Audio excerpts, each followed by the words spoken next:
ذوق T V پر ہم آپ سب کو خوش آمدید کہتے ہیں۔ ویڈیو شروع کرنے سے پہلے ہماری آپ سے ریکویسٹ ہے کہ ہمارے چینل کو سبسکرائب کر دیں۔ تو چلیے ویڈیو کا آغاز کرتے ہیں۔ ابن جوزی روایت کرتے ہیں کہ ہرات میں ایک سادات فیملی تھی۔ خاتون جوانی میں بیوہ ہو گئیں، بچوں والی تھیں۔ تنگ دستی آئی تو انہوں نے سمرقند کی طرف ہجرت کی۔ وہاں پہنچی تو لوگوں سے پوچھا کہ یہاں کوئی سردار ہے، کوئی سخی ہے؟ لوگوں نے بتایا کہ یہاں دو سردار ہیں، ایک مسلمان ہے اور ایک آتش پرست۔ خاتون مسلمان سردار کے گھر گئیں اور کہا کہ میں آل رسول صلی اللہ علیہ وسلم سے ہوں، پردیسن ہوں، نہ کھانے کو کچھ ہے نہ ہی رہنے کا کوئی ٹھکانہ ہے۔ سردار نے پوچھا تمہارے پاس کوئی نسب نامہ ہے؟ خاتون نے کہا بھائی میں ایک نادار پردیسن ہوں، میں سند کہاں سے لاؤں؟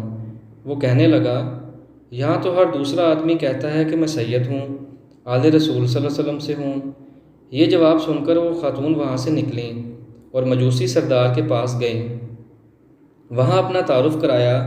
اس نے فوراً اپنی بیگم کو ان کے ہمراہ بھیجا کہ جاؤ ان بچیوں کو لے آؤ، رات ٹھنڈی ہے۔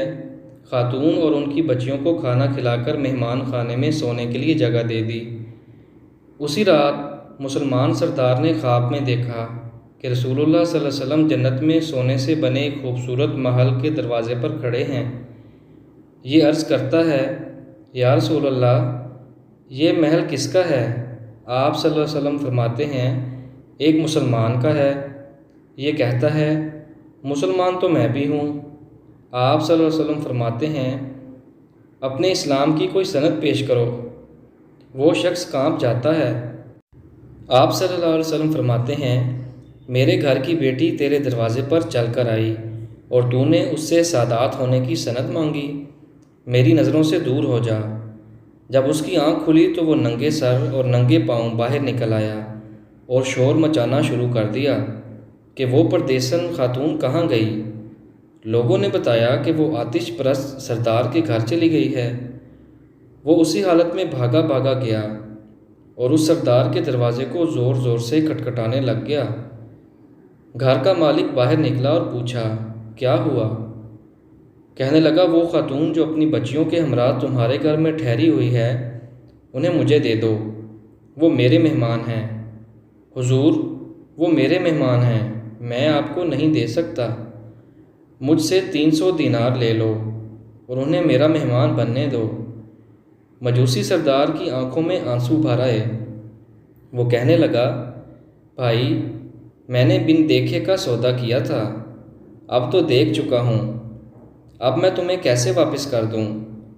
میں نے خواب میں دیکھا کہ جنت کے دروازے پر اللہ کے نبی صلی اللہ علیہ وسلم کھڑے تھے، تجھے کہا جا رہا تھا کہ دور ہو جا۔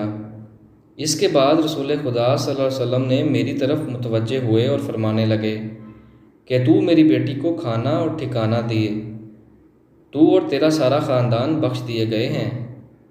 سب کے لیے اللہ تعالیٰ نے جنت کا فیصلہ کر دیا ہے۔ آنکھ کھلتے ہی میں ایمان لا چکا ہوں، میرا سارا خاندان کلمہ پڑھ چکا ہے، ہم وہ دولت کبھی آپ کو واپس نہیں کریں گے۔ دوستو ہم امید رکھتے ہیں کہ آپ کو ہماری آج کی ویڈیو پسند آئی ہوگی۔ اگر یہ سبق آموز ویڈیو اچھی لگی ہے تو چینل کو سبسکرائب کر دیں اور ہماری ویڈیو کو لائک کریں اور لوگوں کے ساتھ شیئر کریں۔ ملتے ہیں نیکسٹ ویڈیو میں، تب تک کے لیے اللہ حافظ۔